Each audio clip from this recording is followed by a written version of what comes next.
Et oui, ChatGPT passe à la publicité. Et puis, il y a Elon Musk qui est très fâché contre OpenAI. Et puis, il y a 2 nouveaux modèles absolument dingues open source qui sont sortis. Et puis, il y a les réseaux sociaux qui réagissent sur les mineurs qui les utilisent. Il y a des tas de trucs. C'est la revue de l'actualité Web, IA, Digital, Tech sur Renaud Décote. C'est tout de suite maintenant. Nous sommes le 19 lundi. Oh, c'est joyeux un lundi aussi. 19 janvier 2026. Assurez-vous d'être bien abonné à cette chaîne, d'activer la petite cloche pour ne pas louper ces revues d'actu et vous pouvez nous rejoindre en live tous les lundis midi, mercredi midi, vendredi midi sur les réseaux Twitch, YouTube, TikTok, etc. On est parti pour la revue d'actu et on commence avec, oui, ce que vient de sortir ChatGPT. Oui, c'est de la pub, c'est de la pub. Oui, on savait qu'on allait se faire bouffer un moment. C'est maintenant, on y va. Et c'était une promesse de Sam Altman, enfin une promesse, non c'était pas une promesse, puis de toute façon ça n'engage que ceux qui les écoutent. Sam Altman nous avait dit il y a quelques années, de la publicité dans un assistant d'intelligence artificielle, vous n'y pensez pas, ce serait parfaitement dystopique et c'est pas qu'est-ce qu'on veut. Visiblement, il a dormi depuis et ça y est, c'est annoncé officiellement sur le site de OpenAI, notre approche de la publicité pour élargir l'accès à ChatGPT. Comprenez, on va vous mettre de la pub dans ChatGPT. Comprenez aussi, si eux le font, je pense que les autres, ils attendaient qu'il y en ait un qui ose. Oui, parce que là, vous pouvez vous dire, oui, dans Google Gemini, au moins, il n'y a pas de pub. Vous oubliez que dans Google, le moteur de recherche, le truc qui fait tourner le bousin depuis que le monde est monde, ou depuis que Google est Google, c'est la publicité. Donc ça va arriver chez les autres. Ne nous leurrons pas.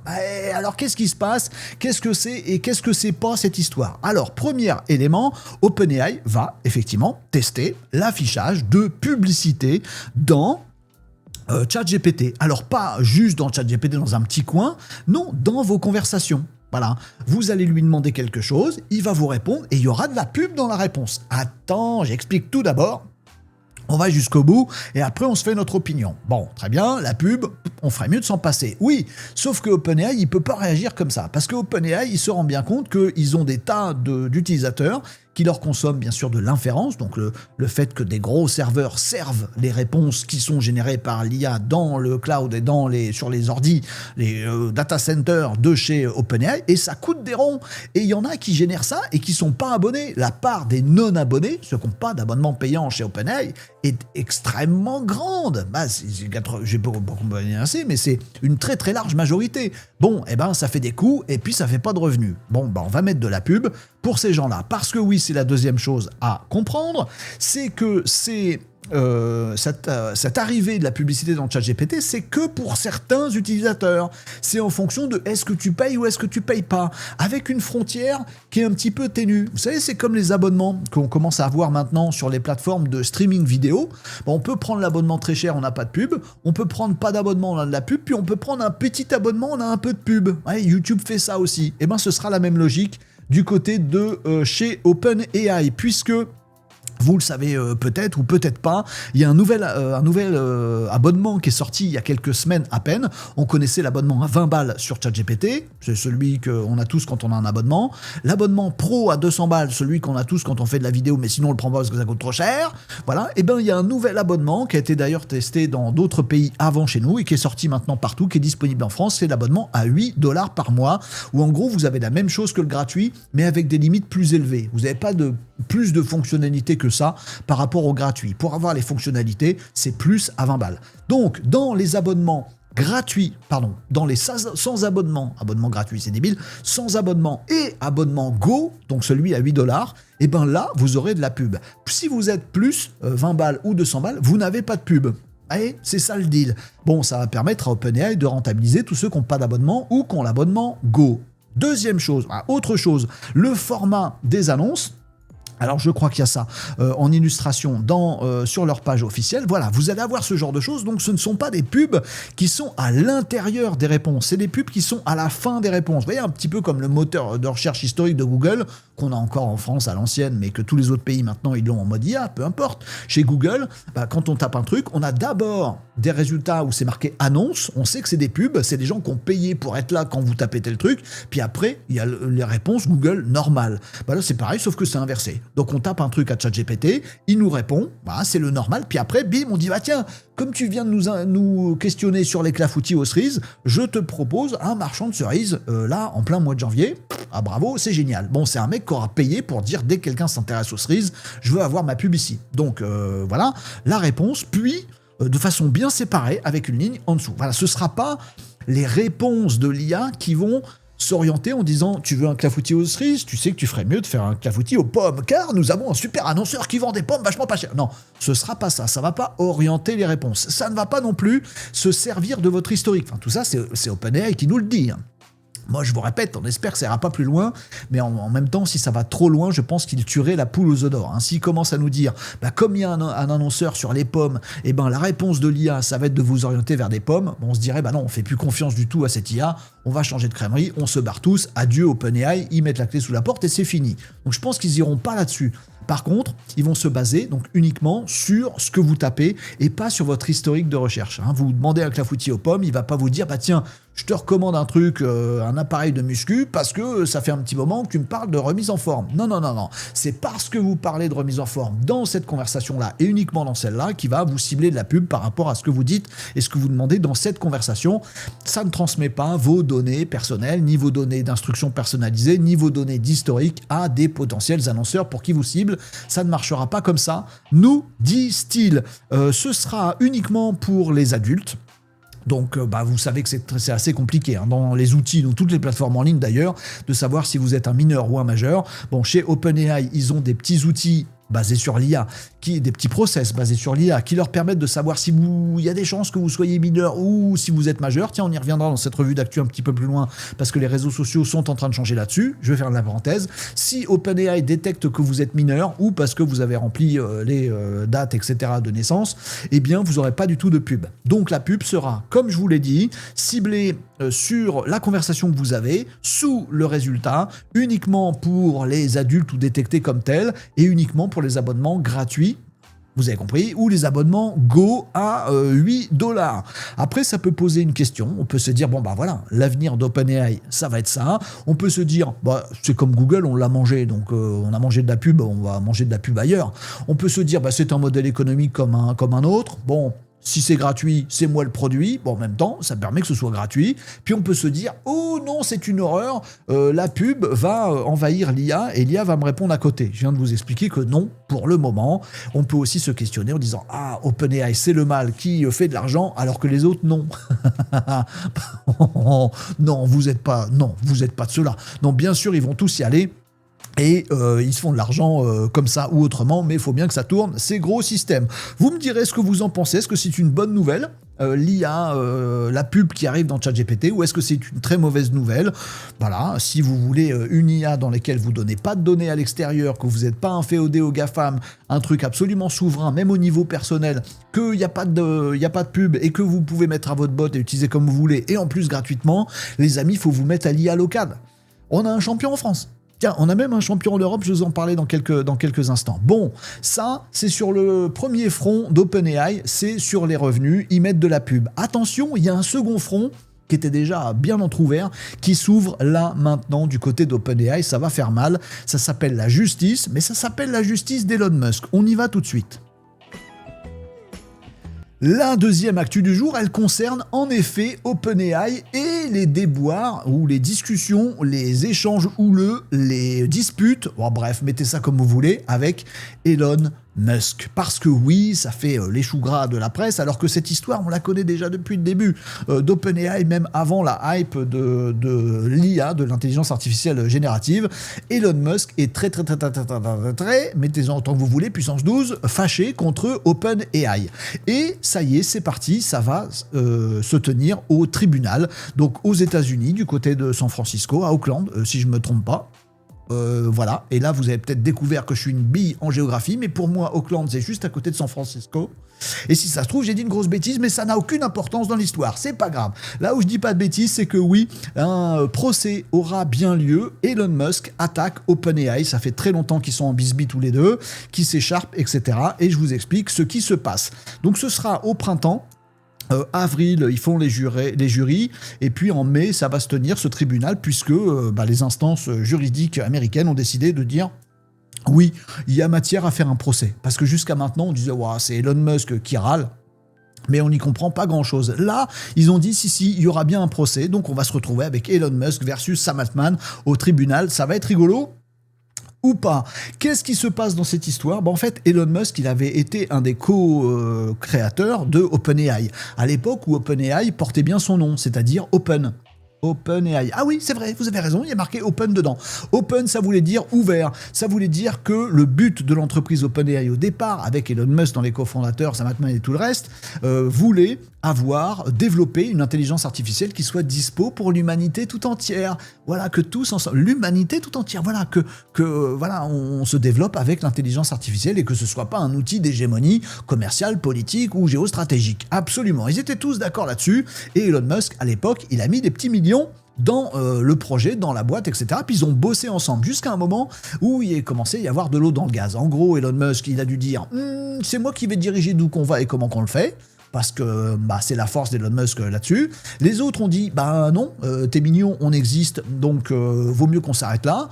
Ils se sont brouillés, Elon Musk il a fini par dire, puis c'est comme ça, je me casse. Même après son départ, il a continué à mettre quelques petits millions dans OpenAI, et puis un jour, OpenAI, il y a eu le boom de l'intelligence artificielle, tout le monde l'a utilisé, et puis ils ont mis des abonnements pour financer leur recherche, et puis ils ont commencé à gagner des sous, et puis ça a commencé à faire enrager sévère Elon Musk, jusqu'au jour où ils ont fait un accord avec Microsoft. Voilà, gros poutou entre Microsoft et OpenAI, et avec notamment la fourniture exclusive des modèles d'OpenAI qui n'étaient plus du tout open. Aujourd'hui, on a OSS, c'est le seul modèle open de chez OpenAI qu'on peut télécharger et utiliser chez nous. Tous les autres, on peut pas. Ils sont sur les serveurs d'OpenAI, ils sont pas open du tout. Voilà, ça se fait chambrer par Elon Musk.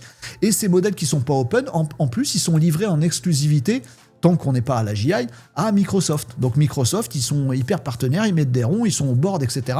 Mais quand OpenAI crée un modèle, il est pour OpenAI et ses utilisateurs abonnés ou pas, et puis pour Microsoft. Elon Musk il dit non, c'était pas ça du tout, la promesse du truc c'était pour toute l'humanité et que ce soit pas commercial. Là c'est tout l'inverse. Procès, police, menottes, prison, non, c'est pas gagné. Alors clairement, si ce truc avait lieu dans une juridiction française, à mon avis ce serait plié en faveur d'OpenAI. Bon voilà, puisqu'il y avait Le Monde avant Elon Musk, après il s'est barré du truc, il a mis des sous, il fait un peu comme il veut, et puis après OpenAI décide d'avoir un autre destin. Bon, Elon Musk n'a rien à voir dans l'histoire. Bon, ce serait en France, bim. Aux États-Unis, les lois de la concurrence, tout ça, c'est un petit peu plus complexe. Donc, on verra si ce procès ne va pas aussi tourner dans un procès de l'open. Voilà, est-ce qu'une IA, ça doit forcément être open? Est-ce qu'une entreprise qui dit qu'elle va faire le bien de l'humanité, elle est obligée de le faire tout le temps? Sinon, c'est pas ses promesses, c'est pas pour ça qu'on a mis des ronds au début.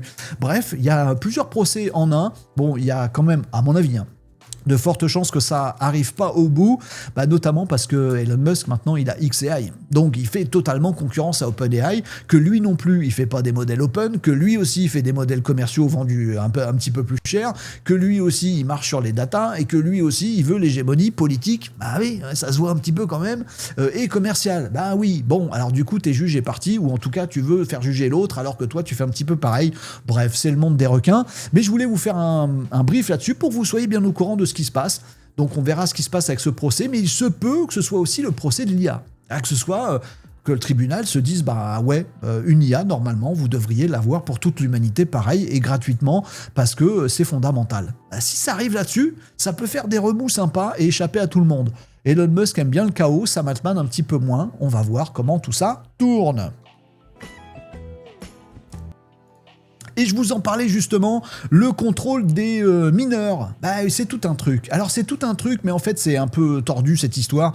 Mais je vous en parle parce que TikTok, celui qui est tant décrié, celui que nous, dans les juridictions européennes, dans les organismes genre la CNIL, machin, etc., ou dans le monde politique, aux États-Unis encore plus, etc., partout, on n'arrête pas de taper sur TikTok. C'est qui le diable? C'est TikTok. Les réseaux sociaux, c'est TikTok. Les algorithmes, c'est TikTok. L'IA, c'est TikTok. En fait, c'est tous, Instagram pareil, machin, etc. YouTube sort pareil, etc., etc. Oui, mais TikTok, il est chinois, c'est plus facile de taper dessus. Bon, mais TikTok, en fait, il est assez vertueux, sachez-le, et il continue sur cette voie, sous la pression européenne, ça va sans dire, mais ils viennent de déployer, donc là, ils sont en train de déployer, ça va arriver dans les prochaines semaines, dans toute l'Europe, c'est un truc qu'ils font exprès pour l'Europe chez TikTok, maison mère chinoise ByteDance, un système de détection de l'âge un peu plus fin que ce qu'ils peuvent faire aujourd'hui, c'est-à-dire rien, je vais y revenir, pour identifier les utilisateurs de TikTok de moins de 13 ans. Parce qu'en fait, vous le savez ou pas, mais je mets les pieds dans le plat. En ce moment, tout le monde s'écharpe, en France notamment, voilà, en Europe aussi, sur pour légiférer, pour interdire l'usage des écrans, diront certains, ils comprennent rien, c'est pas un écran, des réseaux sociaux, non, ils comprennent rien, c'est des algorithmes qui sont bêtifiants. Ah, c'est ça qu'on veut cibler. Oui, en fait, ils mélangent tout, mais tout le monde s'écharpe en disant, faut interdire les réseaux sociaux, les écrans, les machins, tout ce que vous voulez, les termes sont absolument impropres, c'est-à-dire qu'aucun politique ne connaît le sujet, mais ils sont tous en train de dire, on va faire passer une loi là-dessus. Et le truc marrant, c'est qu'un sondage est sorti auprès de vous, à la bande de petits Français, en disant, est-ce que vous pensez que ce serait bien de limiter l'usage des écrans pour les plus jeunes? Bah oui, des réseaux sociaux, oui, des algorithmes, oui. Ah, tu veux dire on enlève Pronote? Bah non, ça c'est l'outil de l'éducation, bah c'est un réseau social. Oui, mais non, bah disons TikTok alors. Bon, on va faire une loi anti-TikTok. Oui, mais Instagram alors? Non, on s'en fout. Bref, on mélange tout, mais en tout cas, les Français ont dit, ah oui, il faudrait limiter. Bah oui, pour notre santé mentale et pour notre vie sociale, c'est mieux de limiter le fait de passer notre vie sur des écrans à regarder des trucs crétins, que ce soit à la télé ou ailleurs d'ailleurs. La loi s'applique à la télé? Non. Bref, on s'en fout. Donc, tout le monde s'écharpe là-dessus parce que les politiques ont bien compris que si tu sors une loi là-dessus, que tous les Français la veulent, eh ben, tu vas pouvoir faire ton fiero. Et donc, tout le monde le sort. Donc, le gouvernement sort ses lois. Même Emmanuel Macron, notre président, il nous dit, tiens, ça, ce sera le gros mouvement de mon quinquennat, c'est interdire les réseaux sociaux aux moins de 15 ans. Notre ex-ministre de l'IA est maintenant ambassadrice de l'IA France auprès de toute la planète. Elle parle de ça aussi, voilà, d'interdire les écrans aux moins de 15 ans, alors qu'il y a des sujets tellement plus vastes à faire. Tous les partis, extrême gauche, droite, extrême droite, tous, ils disent, bah, pour des questions soit sociales, soit sécuritaires, il faut sortir une loi. Au Sénat, il y a 2 projets de loi concurrents qui disent la même chose. À l'Assemblée, il y a aussi un projet de loi. Au gouvernement, il y a aussi un projet de loi. Tout le monde fait un projet de loi. Tout le monde oublie qu'en fait, il y a déjà une loi. Voilà, la loi SREN, qui a déjà été votée, qui est déjà passée depuis quelques années maintenant, c'est relativement récent mais ça existe, qui fixe la majorité numérique à 15 ans. Donc en fait, en dessous de 13 ans, les réseaux sociaux ne doivent pas permettre l'inscription à des gens qui ont moins de 13 ans. Et si vous avez moins de 15 ans, donc entre 13 et 15, bah, faut l'accord parental. Voilà, il y a déjà une loi là-dessus en fait. Donc on vous pourrit le cerveau en vous disant, moi, politique, je vais passer... Elle existe déjà, voilà. Couché, c'est bon, elle existe déjà. Le problème, c'est pas ça, c'est son application. Puisque, en même temps qu'on oblige, nous, en Europe et en France, alors en plus, c'est une compétence européenne, donc toutes les lois sur de la France qu'on vous fait passer là-dessus, c'est du pipeau parce que c'est une compétence européenne. Maintenant, on a délégué ça à l'Europe, donc c'est pas à nous de faire une loi, c'est à l'Europe de faire une loi qui s'applique à tous les pays européens. Bref. C'est du pipeau total.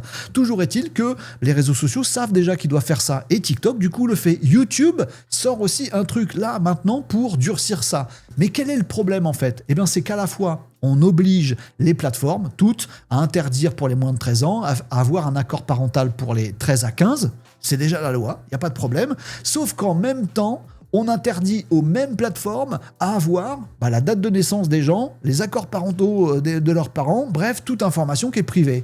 Donc en fait, on les empêche de faire ce qu'on les oblige à faire. C'est ça le problème. On est complètement crétin et ça va nulle part. Bon, et ben du coup, qu'est-ce qui se passe? TikTok et YouTube mettent en place des IA qui, en fonction de vos recherches, de ce que vous tapez, de ce que vous regardez, de ce que vous aimez bien, des tendances que vous suivez, de tout votre historique, voilà, eh bien, ils vont faire un profil de vous pour se dire peut-être que lui, il a moins de 13 ans. Bah oui, parce qu'en fait, vous ne pouvez pas fournir d'identité, vous ne pouvez pas machin truc, donc à part vous rappeler les lois, il vous faut confiance. Bon, bah là, ils vont mettre une IA qui va savoir des choses sur vous et qui va en déduire des choses. Chez TikTok, ils disent, attendez, c'est pas la machine qui va décider, c'est la machine qui va identifier. Ensuite, on donne ça à des modérateurs humains qui vont rechecker les informations et potentiellement décider de fermer des comptes. Il y a déjà eu des fermetures de comptes. Oui, là, visiblement, il a moins de 13 ans, je ferme. Voire prendre contact, essayer de trouver des solutions là-dessus. Donc, c'est quand même des humains qui décident. Bref, des TikTok, des YouTube font au mieux. YouTube, par exemple, il y a des comptes aussi... parentaux, des comptes pour les mineurs, tu es obligé de dire ton âge au départ, et puis tu peux tricher. Ouais, tu peux tricher, on peut pas te demander de papier, on n'a pas le droit. Ouais, bon, bref, et donc tu peux tricher, mais si tu triches pas, on te dit tu as un compte enfant, voilà, et donc c'est sous l'autorité parentale, qui est le compte de tes parents, c'est eux qui vont décider, et YouTube vient d'ailleurs de sortir un truc de YouTube Shorts, également exprès pour l'Europe, tout ça est testé en Irlande d'abord, ça nous fait un bon, ou en Angleterre, ça nous fait un bon premier pas, et donc YouTube vient de durcir aussi ça avec la logique des YouTube Shorts, puisque c'est ça qui sont dans le viseur de tous ces politiques qui remuent des trucs qui existent déjà, au lieu de les rendre juste faisables. Bref, tout ce qui est utilisation des shorts, enfin vue des shorts sur YouTube, si vous avez un compte mineur avec accord parental, les parents, ils pourront aller regarder et déterminer, par exemple, de dire, en fait, la durée limite de défilement, comment on dit, de scroll, tous les jours, c'est entre 15 minutes et 2 heures. Tu peux régler à 2 heures, à 1 heure, à 30 minutes, à machin, etc. Si tes parents, comme ça, ton môme, au bout de 15 minutes, on lui dit, non, tu peux plus scroller bêtement, est-ce que c'est tes parents qui t'ont mis le truc? Tu peux même mettre des trucs sur la nuit, voilà, au-delà de telle heure. Bon, en fait, non, t'es en pause dodo, là, où il y a les devoirs à faire, donc tu n'as plus le droit d'utiliser les shorts. Donc, tous ces règlements existent, mais ce qui est marrant, c'est que comme on fait un millefeuille absolument imbitable et que personne peut le respecter, puisqu'on empêche les plateformes de faire ce qu'on les oblige à faire, c'est quand même incroyable, c'est quand même dingue, pourvu que ça évolue rapidement, ce truc-là, parce que ça fait quand même 10 ans qu'on se traîne ce genre de problème et que ça crée des vrais dommages, mentaux, etc., d'addiction et tout le bastringue, il serait temps que on fasse ces choses concrètement avec du bon sens et tout bêtement. Sinon, qu'est-ce qui se passe? On peut se dire que c'est une bonne nouvelle, TikTok, YouTube et peut-être les autres, Meta, c'est pas sûr, Facebook, Insta et Threads, ils vont se mettre, ils vont faire au mieux de ce qu'ils peuvent, et au mieux de ce qu'ils peuvent, maintenant, de nos jours, c'est utiliser l'IA pour faire un profil de vous, pour détecter si vous avez 13 ans ou plus ou moins, sans vous le demander. Et ça, c'est aussi un risque, peut-être encore plus grand, c'est un peu ce que je pense. Vous me direz ce que vous en pensez en commentaire, mais je suis ravi d'avoir profité un peu longuement, vous m'en excuserez, de cette revue d'actu pour vous expliquer ce truc-là et pour vous dire aussi que les politiques qui vous disent on va faire une loi contre, elle existe déjà et c'est de la compétence européenne, il faut juste permettre aux plateformes de pouvoir faire ce qu'on leur demande de faire. Un point, c'est tout. Vous me dites si vous n'êtes pas d'accord en commentaire, bien sûr les amis, bien sûr. Bon, allez, j'ai été beaucoup trop long sur cette revue d'actu, mais le clou du pestacle constructif de bon sens pour vous, utilisateurs de l'IA ou envieux d'utiliser l'IA en local chez vous, vous allez kiffer avec 2 news, pas une, mais 2 sur de l'IA locale. Et ça, c'est du bonheur. Pourquoi? Parce qu'on n'a plus besoin de payer d'abonnement, parce qu'on n'a plus besoin d'envoyer nos données privées je sais pas où, parce qu'on peut avoir une IA en local sur sa machine, sur son PC de gamer avec un petit peu de mémoire, une carte graphique, ou sur un PC, ça dépend des modèles qu'on met, mais on peut récupérer ces modèles et les faire tourner chez nous. Du coup, c'est l'IA qui est derrière nous pour faire des tas de trucs, on la pilote comme on veut, et nous, on reste les humains maîtres de notre destin. C'est vachement bien l'IA locale. Oui, alors quoi de neuf sur ce front? Eh bien, il y a Google. Ah oui, mais alors Google, mais si, Google, il est au four et au moulin, puisque Google vient de nous sortir, en plus de ses avancées sur les modèles commerciaux, Gemini, etc., ils ont également Gemma, et ils viennent de sortir plusieurs modèles, en fait, une gamme de modèles, on va dire ça comme ça, qui s'appelle Translate Gemma. Alors, c'est basé sur Gemma 3, c'est ce qu'on appelle une distillation. Tu prends un gros modèle super balèze et tu le spécialises sur un truc, je caricature un peu mais c'est ça, et donc ils nous ont pondu Gemma Translate Gemma, pardon, vous aurez compris ce que c'est, c'est fait pour la traduction, et alors les modèles sont beaucoup plus petits que les gros modèles, mais ils sont beaucoup plus balèzes et beaucoup plus rapides, et comme ils sont plus petits, ils peuvent tourner en local sur nos machines, les amis. Vous irez voir les papiers si ça vous intéresse, mais ce qu'il faut comprendre, c'est que il y a 3 tailles de modèles. Il y en a en 4B, 12B et 27B. Donc c'est le nombre de milliards de paramètres. Donc le 4B, en fait, il tourne sur un PC tout ce qu'il y a de plus nounouille. Alors, il vous faudra un petit peu de mémoire quand même, il vous faudra une petite carte graphique, mais une petite, et vous avez un outil de traduction qui marche aujourd'hui dans 55 langues, dans les 2 sens. Donc en fait, si vous cherchez un outil de traduction pour votre entreprise, pour vous-même, pour sous-titrer vos vidéos en hindi, je ne sais pas trop quoi, en fait, je peux le faire. Je télécharge le fameux Translate Gemma, en petit modèle ou en un peu plus gros modèle si ma machine passe. 12B ça peut passer, 27B là c'est pour les entreprises parce qu'il faut une carte graphique balèze, mais en tout cas vous vous retrouvez avec une IA locale qui peut faire la traduction dans plein de domaines, et les applications sont dingues, vous pouvez même les intégrer dans des outils que vous faites, etc. Bref, vous pouvez vous faire tous vos petits outils sur votre smartphone. Il y a des petits modèles, il y a des moyens modèles, il y a les gros modèles. Et ils sont super performants, ils sont en open, donc vous pouvez les récupérer, ils sont aujourd'hui sur Hugging Face, donc vous allez sur Hugging Face là maintenant, et vous allez tomber, ou ailleurs, hein, sur Vertex, etc. Voilà, et là je suis sur la page de Google sur Hugging Face, et bim, je me retrouve avec les Translate Gemma qui viennent de sortir en différents modèles, comme je viens de vous dire, vous les récupérez. Ou si vous n'êtes pas super geek, vous prenez un LM Studio, un logiciel gratuit qui se télécharge en 2 clics, et dedans vous dites recherche-moi un nouveau modèle, oui lequel, translate machin, très bien, bim, le voilà, on peut le télécharger, l'utiliser, et ça vous traduit tout ce que vous voulez dans toutes les langues. Voilà, ça peut être super sympa, notamment parce que je vous l'ai dit tout à l'heure, c'est hérité de Gemma 3. Et Gemma 3 a la particularité d'être multimodal. Je veux pas faire trop de geekerie, mais ça veut dire que ce fameux Translate Gemma hérite des propriétés multimodales. C'est-à-dire que certes, vous pouvez lui envoyer du texte, il vous répond du texte dans une autre langue, ça c'est super cool. D'ailleurs, j'en profite pour vous dire qu'ils nous ont annoncé qu'il y avait 500 langues, je savais même pas qu'il y avait 500 langues dans le monde, il y en a qui ne doivent plus être trop parlées. 500 langues qui arrivaient. Après, il manque de données pour faire le reste des langues, mais voilà, ils vont arriver bientôt dans ce même Translate Gemma, donc c'est super. Mais en tout cas, vous avez du multimodal, donc vous pouvez envoyer du texte et recevoir la traduction, et vous pouvez aussi envoyer des images, par exemple. Envoyer une image, un PDF en je sais pas quelle langue, hop, il vous revient dans je sais pas quelle langue, puisque tout ça est multimodal, ça peut être du son également. Donc c'est magnifique, cette histoire d'IA locale et de modèles open, de modèles gratuits.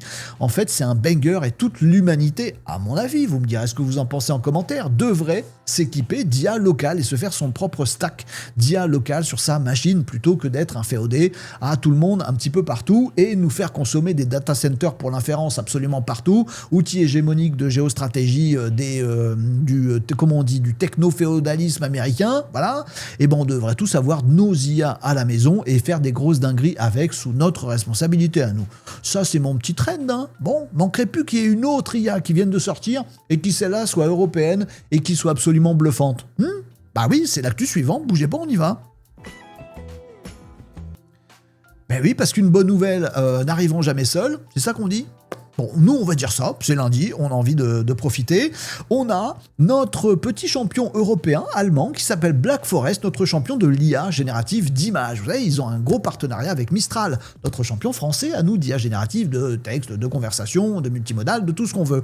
Et bien, en fait, quand vous faites appel à l'IA d'images sur Mistral, elle est demandée à l'entreprise Black Forest en Allemagne. Et quand Black Forest a ces IA magnifiques qui nous permettent de comprendre nos prompts pour faire des images super, et la compréhension du prompt, c'est un outil de Mistral. Ils sont copains en fait, ils sont européens tous les deux. Et on a peut-être un truc à lancer là-dessus, notamment parce que Mistral a un ADN assez open, assez local. On peut télécharger des modèles, il y en a plein qui sont disponibles, ils deviennent gratuits dans les entreprises ou chez nous en local. Et Black Forest aussi. Vous voyez, cette nouvelle voie de l'intelligence artificielle mondiale, qui serait une voie d'avoir nos IA locales chez nous et d'être en souveraineté individuelle, en responsabilité auprès aussi de notre société, ce serait peut-être pas mal. Et voilà, Black Forest vient de nous sortir un super truc qui s'appelle Flux de Klein. Je vous ai prévenu, je vous ai préparé à l'avance à ce qu'on fasse un petit peu d'allemand avec mon accent bizarre, j'ai jamais appris l'allemand. Donc c'est ce nouveau modèle qui vient de sortir et il est absolument bluffant. D'une part parce qu'il est bon. Voilà, il s'appelle Flux 2. Alors Flux, c'est des super modèles, c'est des familles de modèles qui existent en plusieurs tailles. Et là, c'est une nouvelle génération de... Voilà, et il est en mode Klein, on l'aura compris si on fait un peu allemand deuxième langue, ou troisième ou 12e, c'est petit, puisqu'il y a ces modèles qui sont disponibles en mode tout petit, très très peu de paramètres. Alors je vais vous montrer juste à la fin de la page, parce que voilà, il y a un petit tableau qui va bien. Il existe en 2 tailles, voilà, c'est comme les slips. Donc il y a le 9B et le 4B. Le 9B, il vous nécessitera un petit peu plus de mémoire. Alors bon, il y a la place sur votre disque dur, mais ça normalement on l'a. Mais vous voyez qu'en termes de mémoire, sur les 2 modèles flux 9B, on est autour de 20 gigas de VRAM, donc il vous faudra quand même une carte graphique et tout le bastringue, mais ça peut tourner avec des petites cartes graphiques, genre avec une RTX 30 ou 40, ça passe. Voilà, c'est optimisé Nvidia aussi, puis il y a d'autres modèles qui vont sortir encore plus optimisés Nvidia. Et puis il y a les modèles Flux de Klein 4B, ils sont encore plus petits, vous voyez qu'ils nécessitent pas grand chose. La deuxième bonne nouvelle, c'est que la qualité est dingo. La troisième bonne nouvelle, c'est que c'est méga rapide. Donc ils viennent de créer un banger de l'IA générative d'images. En gros, vous allez pouvoir récupérer ces Ces modèles-là, ils sont dispo, hein. Vous allez sur Hugging Face ou autre chose, vous allez pouvoir les télécharger, c'est juste au-dessus de ma bulle ici.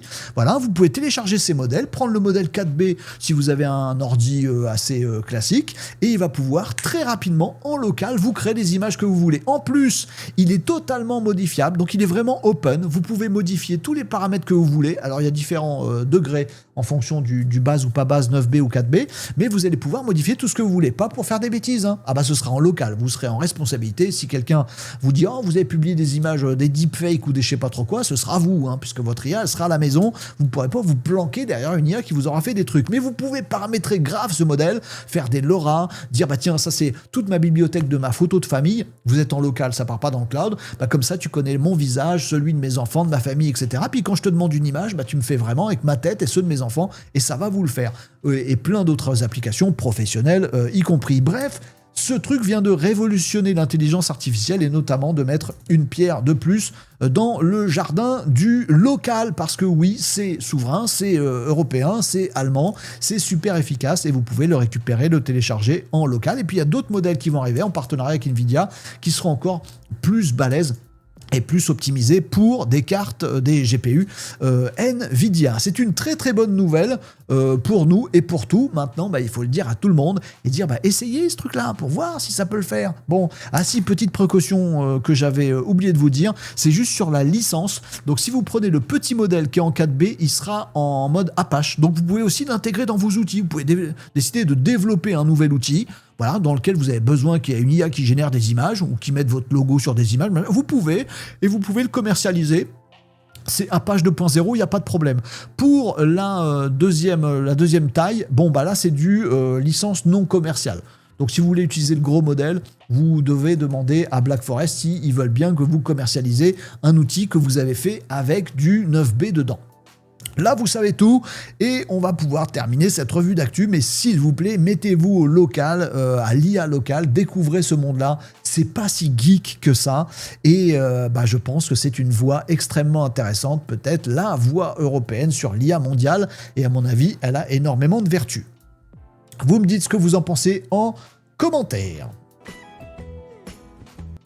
Et enfin, la dernière actu de cette revue d'actu, qui est beaucoup plus longue, mais il y avait des trucs passionnants. Du coup, j'ai passé un petit moment avec vous pour tout vous expliquer. C'est cool, hein, c'est cool tout ce qui se passe. Bon, là, on va terminer avec de la science-fiction qui est de moins en moins présentée comme de la science-fiction. De quoi que je vais vous parler? Je vais vous parler de la Chine qui nous a révélé sur CCTV, là, sur la chaîne chinoise, la chaîne de télé chinoise, voilà, notamment sur la chaîne militaire, voilà, ils nous ont révélé ce truc-là. Alors, j'ai pas trouvé mieux comme extrait, donc je vous passe celui-là que j'ai chopé sur X. Vous voyez, ce truc-là, c'est pas un film de science-fiction. Enfin, si, c'est clairement un film de science-fiction, mais c'est de moins en moins présenté comme un film de science-fiction. Là, vous voyez un énorme vaisseau spatial qui a dans sa soute des petits chasseurs spatiaux, mais ils ont l'air d'être à la limite de l'atmosphère. Donc, ils peuvent rentrer dans l'atmosphère, des chasseurs futuristes spatiaux. C'est de la science-fiction. Voilà.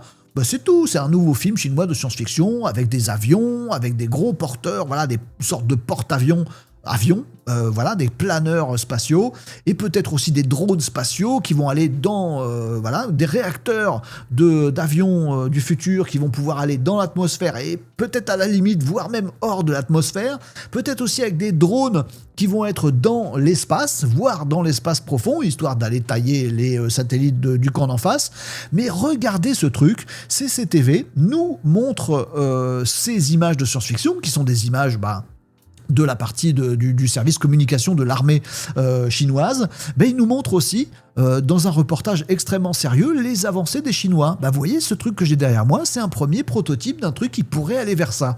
En fait, ces images de science-fiction, la Chine les présente de moins en moins comme de la science-fiction et de plus en plus comme un but. Alors, pas forcément un but ultime, genre on va avoir un planeur de 120 000 tonnes qui va dans sa soute avoir des chasseurs comme dans Star Wars et tout ça machin, mais dire, tiens, ça devient un truc, un objectif inatteignable peut-être, mais un objectif qu'on peut poursuivre sur plusieurs décennies. Et en tout cas, on est en train de bosser, là, aujourd'hui, sur les drones qui peuvent se mouvoir dans l'espace. On est en train de bosser sur des réacteurs qui peuvent aller dans l'atmosphère et dans l'espace. on va pouvoir bosser ces propulsions, on va pouvoir aussi on bosse aujourd'hui des missiles à très haute vélocité, vous savez, comme les trucs russes, machin, mais qui vont pouvoir être manœuvrables. Bref, ils se servent de ces images et de cette doctrine un peu, de ces images de science-fiction comme un but ultime à poursuivre et qui justifie des gros investissements en Chine. Donc oui, ils vont essayer de déployer des énormes planeurs de dizaines de milliers de tonnes pour avoir des chasseurs qui vont pouvoir aller dans la limite spatiale, etc., etc. Oui, ils commencent à développer ça. Bon, c'est un pas de plus vers le fait que oui, nous vivons dans un monde où la science-fiction est en train de s'écrire. En tout cas, la Chine le voit exactement comme ça, dire bah ouais, ces images de science-fiction, bah on va vers ça, et tous les éléments fondamentaux, on est déjà en train de les développer. Ça vous fait flipper? Vous nous dites en commentaire. Ça vous fait pas flipper? Ça vous fait rêver? Vous nous dites en commentaire. Bon, en fait, vous dites des trucs en commentaire, c'est ça qui compte, parce que ça propulse la vidéo et ça permet à tout le monde d'être au courant des autres actus de cette revue d'actu. Voilà pour cette revue d'actu. Merci à tous d'avoir suivi cette revue d'actu qui est toujours un petit peu longue, mais bon, on avait tellement de choses à voir ensemble que c'était bien cool. Vous testerez tout ça, vous tiendrez au courant de tout ça. Et si vous voulez une bonne façon de le faire, bon, certes, il y a les vidéos sur YouTube, bien sûr, vous vous abonnez, vous activez la petite cloche, comme ça vous êtes prévenu avant tout le monde, vous pouvez faire les malins et être tenu au courant et faire des tests avant tout le monde des IA locales et c'est vachement bien. Vous pouvez aussi vous rendre sur le site renault-descodes.fr où vous avez tout un tas de chats, de messageries, toute la communauté, vous pouvez échanger, vous pouvez dire quelles sont vos petites problématiques, on vous aide. Entraide, partage, bonheur, parce que oui, l'IA, le web, le digital et la tech, ça se partage. Et vous pouvez aussi nous rejoindre en live tous les lundis midi, mercredi midi, vendredi midi. Ces revues d'actu sont enregistrées pendant les lives et on discute comme ça dans la pause, pendant la pause déj, sur TikTok Live, sur YouTube Live et sur Twitch. Vous venez nous rejoindre quand vous voulez. Et moi, je vous donne rendez-vous pour une prochaine revue des actus web, IA, digital tech sur Renault Décode.